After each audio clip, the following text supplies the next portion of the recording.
ଗୋଟିଏ ଜଙ୍ଗଲରେ ଗୋଟିଏ ବାଘ ଆଉ ଗୋଟିଏ ବାର୍ହା ରହୁଥିଲା। ଦୁହେଁ ମିତ୍ର ଥିଲେ। ଦୁହିଁଙ୍କ ବନ୍ଧୁତା ବହୁତ ନିବିଡ଼ ଥିଲା।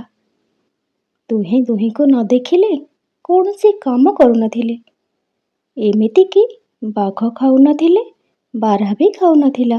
କିନ୍ତୁ ବିଲୁଆଟିଏ ସେମାନଙ୍କର ବନ୍ଧୁତାକୁ ସହି ପାରୁନଥିଲା।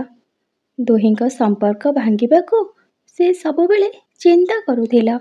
ଦୁହିଁଙ୍କର ମିତ୍ରତା ଭାଙ୍ଗି ସେ କିପରି ବାଘର ନିକଟତର ହେବ, ତାହା ଚିନ୍ତା କରୁଥିଲା। ଏଣୁ ବିଲୁଆ ପ୍ରଥମେ ବାର୍ହା ନିକଟକୁ ଗଲା।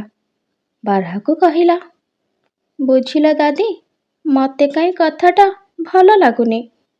ତମ ଭଳି ନିର୍ମାୟା ପ୍ରାଣୀ ବାଘ ଭଳି ହିଂସ୍ର ଆଉ ଅବିଶ୍ୱାସୀ ପ୍ରାଣୀ ସହିତ କିଭଳି ମିତ୍ରତା କରୁଛ?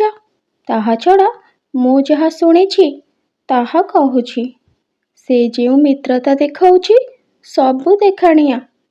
ମୁଁ ଶୁଣିଛି ମିତ୍ର କରି ଭିତରେ ଭିତରେ ତମକୁ ମାରିବାକୁ ସେ ଯୋଜନା କରୁଛି।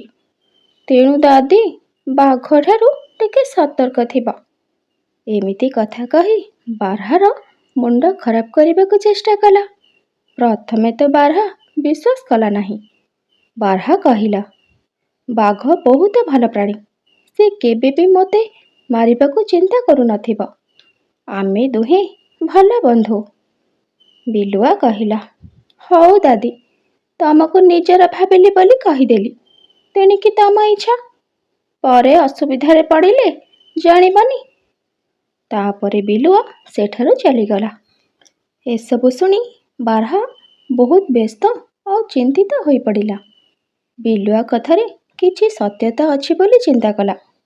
ତାପରେ ମନରେ ବାଘ ପ୍ରତି ଅବିଶ୍ୱାସ ଆରମ୍ଭ କରିଦେଲା। ଏଣେ ବିଲୁଆ ବାଘ ପାଖରେ ଯାଇ ପହଞ୍ଚିଲା। ଗୋଟିଏ ଲମ୍ବା ନିଶ୍ୱାସ ପକାଇଲା ଆଉ କହିଲା, ହଇଓ ବାଘ ମାମା, ମୁଁ ଯେଉଁ ଖବରଟା ଶୁଣି ଆସିଲି ତାହା କ'ଣ ସତ? ବାଘ ପଚାରିଲା, କେଉଁ ଖବର? ଜଙ୍ଗଲର ସବୁ ଜୀବ କହୁଛନ୍ତି ବାଘ ଭଳି ଶକ୍ତିଶାଳୀ ଜୀବ ଛାର ବାର୍ହା ସହିତ ବନ୍ଧୁତା କରିଛି। ତମେ ତ ଭାରି ନିରୀହ। ତେଣେ ଯେଉଁ ମିତ୍ର ପାଇଁ ଦିନରାତି ଚିନ୍ତା କରୁଛ, ଅସଲରେ ସେ ତମର ଚେର କାଟିବାକୁ ବସିଛି। ମୁଁ ପରା ବିଶେଷ ସୂତ୍ରରୁ ଖବର ପାଇଛି। ତେଣୁ ତମକୁ କହିଦେଲି। ବାଘ ବିଲୁଆ କଥାରେ ଖୁବ୍ ରାଗିଗଲା। କହିଲା, ଦେଖ, ସେ ଫାଲତୁ କଥା କହନା। ତୁ ତ ଗୋଟେ ଠକ। ବାର୍ହା ମୋର ମିତ୍ର। ସେ କେବେ ମୋର ଅନିଷ୍ଟ ଚିନ୍ତା କରିବ ନାହିଁ। ବିଲୁଆ କହିଲା, ହଉ ମାମା, ଆଜି ତମକୁ ମୋ କଥାଟା ଗନ୍ଧଉଛି। କାଲିକି ବଳେ ବାସିବନି। ଦେଖିବ, ନେଡ଼ିଗୁଡ଼ କହୁଣିକି ବହିଗଲେ ମୋ କଥା ଭାବୁଥିବ। ବାର୍ହା ତାର ଜାତି ଭାଇଙ୍କୁ ଧରି ତମକୁ ମାରିବାକୁ ଷଡ଼ଯନ୍ତ୍ର କରୁଛି। ଏହା କହି ବିଲୁଆ ସେଠାରୁ ଚାଲିଗଲା। ତାପରେ ବାଘ ବାର୍ହା ପାଖକୁ ଆସିଲା ନାହିଁ, କି ବାର୍ହା ବି ବାଘ ପାଖକୁ ଗଲା ନାହିଁ। ଦୁହେଁ ବିଲୁଆ କଥାକୁ ବିଶ୍ୱାସ କରି ଦୁହିଁଙ୍କ ଭିତରେ ନିଆଁ ବାଣ ହୋଇଗଲେ। ଦୁଇ ଜଣଙ୍କ ଭିତରେ ଖୁବ୍ ଜୋରରେ ଝଗଡ଼ା ଲାଗିଲା। ବହୁତ ଜୋରରେ ଲଢ଼େଇ ହେଉଥାଏ। ଏଣେ ବିଲୁଆ ଗୋଟିଏ ଗଛ ଉପରେ ଲୁଚି ବସି ସବୁ ଦେଖୁଥାଏ ଆଉ ଭାରି ଖୁସି ହେଉଥାଏ। ବହୁତ ମାରପିଟ ହେବା ଦ୍ୱାରା ବାଘ ଆଉ ବାର୍ହା ରକ୍ତାକ୍ତ ହୋଇ ଶେଷରେ ସେଠାରେ ମରିଗଲେ।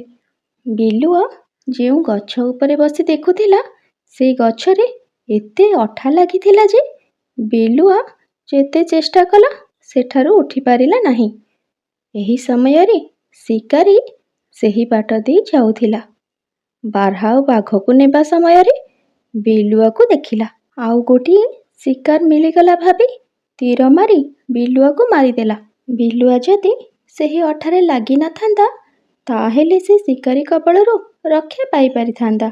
କିନ୍ତୁ ବିଲୁଆ ପର ପାଇଁ ଗାତ ଖୋଳିଥିବାରୁ ସେ ବି ମଲା।